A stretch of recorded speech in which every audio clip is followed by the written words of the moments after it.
السلام عليكم ورحمة الله وبركاته، ازيكم يا حبايب قلبي؟ عاملين ايه؟ يا رب تكونوا بخير. اللهم صل وسلم وبارك على سيدنا محمد وعلى آله وصحبه وسلم. يا صباح الخير، يا صباح الفل، يا صباح التفاؤل، وصباحكم نادي وكل حاجة حلوة تشوفوها ان شاء الله. واي حد كده نفسه في اي حاجة في الايام المفترجة دي ربنا ان شاء الله كده يحققها له. والنهارده بقى معاكم روتين يوم الجمعة، هنعمل مع بعض روتين جامد جدا. يلا لو شفتي بقى الفيديو معايا ما تنسيش بقى اللايك والاشتراك في القناة وفعلوا زر الجرس على الكل عشان يوصل لكم كده كل جديد. اول كده ما قمت بقى لازم اهوي ونفتح كده وندخل كده نور ربنا الحلو يا جماعة، ونبخر ونشغل القرآن زي ما انتوا شايفين كده. وهتشوفوا النهاردة بقى ايه روتين هيشجعك، وهي دي الست الشاطرة اللي شايفة كل حاجة واجبات بيتها وكل حاجة يا جماعة. اول حاجه كده بعد ما هويت وشغلت البخور وولعت كده القرآن، تعالوا اقول لكم بقى هعمل ايه بعد كده. يا ريت لو عجبكم الفيديو اوعوا تنسوا اللايك. كنت بقى من قبلها بيوم محضره طبعا حاجه الفطار زي ما انتم شايفين كده. جبت كده بتنجان ورحت مقشراه اهو زي ما انتوا هتشوفوا كده معايا. بحب اجيب الحاجه طالما هتعملي فطار تبقي تجيبي حاجتك على طول من قبلها وتكون كل حاجه جاهزه معاكي. هتقومي الصبح على طول تحضري كل حاجه. جبت البتنجان كده وجبت مصفى ورحت مقطعاه ورش عليه رشه ملح علشان ما يغمقش معايا. عبال بقى ما جوزي يجي من الصلاه هكون مخلصه ان شاء الله كده الفطار.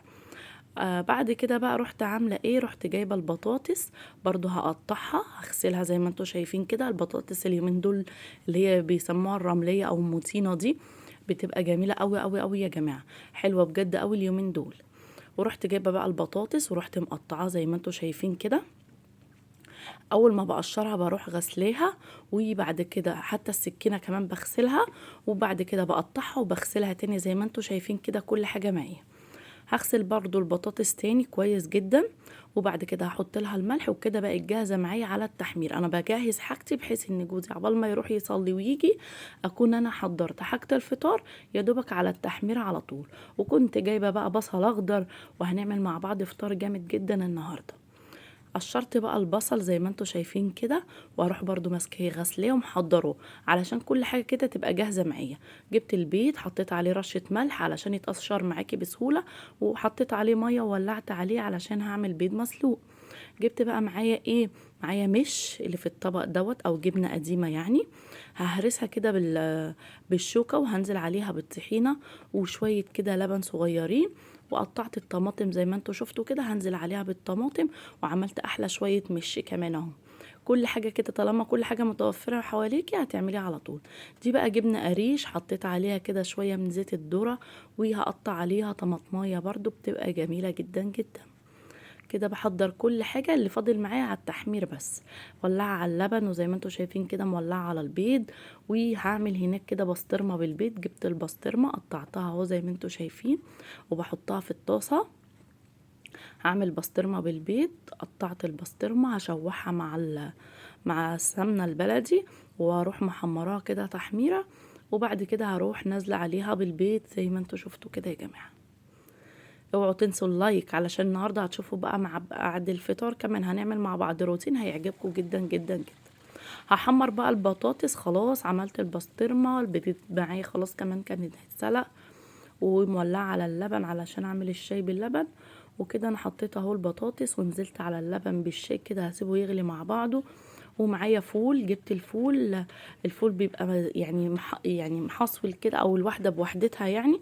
فبجيب الهاند بلندر كده على طول وبروح ايه منعمه الفول، لان ما بنحبش احنا الفول اللي هو بيبقى الحبه فيه صحيحه علشان القولون وكده يا جماعه. وحطيت عليه شويه ملح وعملته وحطيت له سمنه بلدي. وكده يبقى الفول كمان جاهز معايا. ناقص بقى ايه، هقلي البتنجان. جبت الطاسه حطيت فيها شويه زيت وهنزل بقى بالبتنجان هقليه زي ما انتوا شايفين كده يا جماعه. كده شكل الفطار بعد ما خلصته. عملت الجبنة القديمة، حمرت البطاطس، عملت الشاي باللبن، معايا خس ومعايا بصل اخضر والفول بالزبدة وبيض مسلوق وبسطرمة بالبيض. وده كان شكل الفطار بتاعي بتاع النهاردة. اوعي تنسى اللايك. يلا بينا عشان نخش على الروتين. اوعي تقفلي الفيديو، كملوا معايا الفيديو للاخر يا جماعة.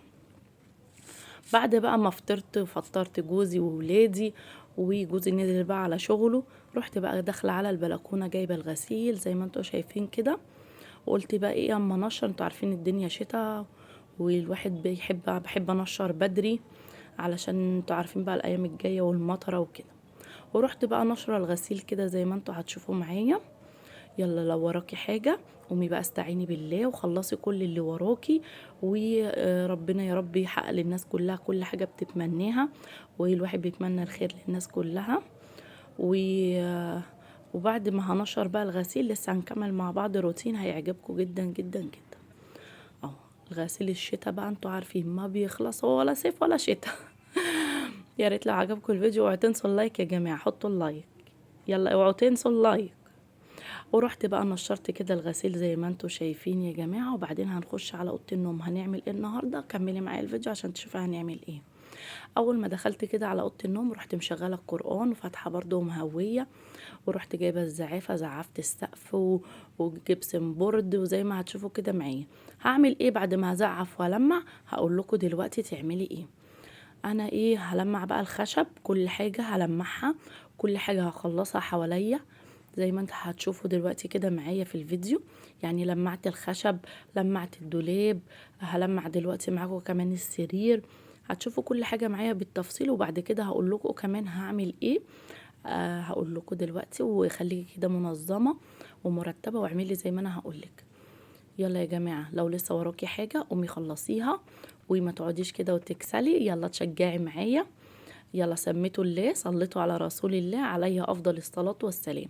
بلمع الخشب بتاع الدولاب وبتاع السرير، وهلمع برضو السرير من بره، كل الخشب وكل حاجة عايزة تتلمع وكل حاجة عايزة تتنضف هعملها.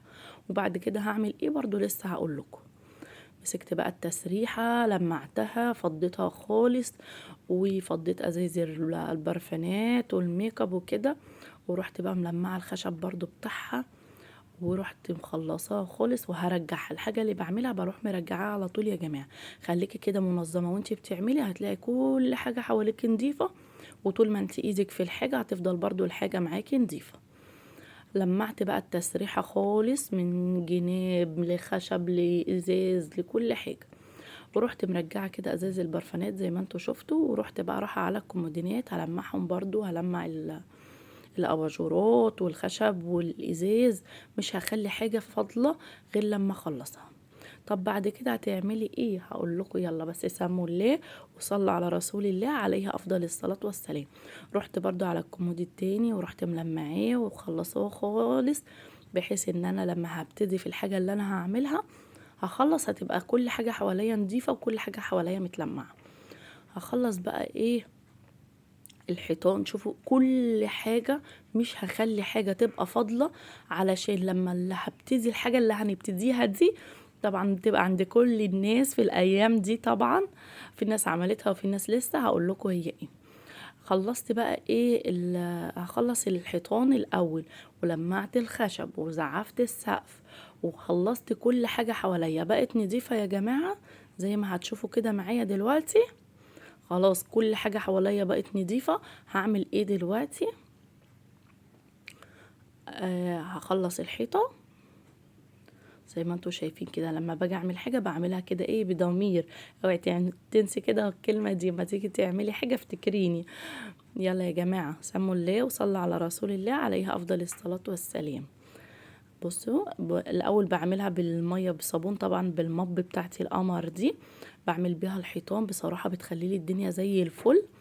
هي فيها 3 فتحات في المب دي، واحده فيها ميه نضيفه وواحده ميه ببرسيل وواحده بعصر فيها، وبفضل بقى احط وانضف. بتبقى بصراحه بتسهل عليا التنظيف جدا جدا جدا، يعني على طول تخليكي تستسهلي وتعملي الحيطان وكل حاجه حواليكي كده تبقى نظيفه وزي الفل كده. خلاص بنضف برضو بقية الحيطان بقى من الناحية التانية.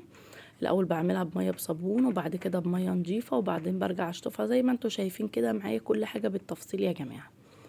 لازم اخلي كده ايه الحيطان تبقى زي الفل، وبعدين برجع اعيد عليها بقى بمية نظيفة زي ما انتوا شايفين كده اللمعة اللي بقت في الحيطان، وهخلي الدنيا كلها دلوقتي زي الفل. طب بعد ما عملت الحيطان بقى وبعد كل ده هعمل ايه؟ هروح جايبة بقى المكنسة هشفط الارض كمان، مش هخلي كمان الارض كمان لما اخلص، لا هشفط الارض وهخليها بس تبقى فاضلة على ان انا همسح الارض. لكن لسه هعمل ايه هقول لكم دلوقتي، خليكم معايا وكملوا معايا الفيديو للاخر.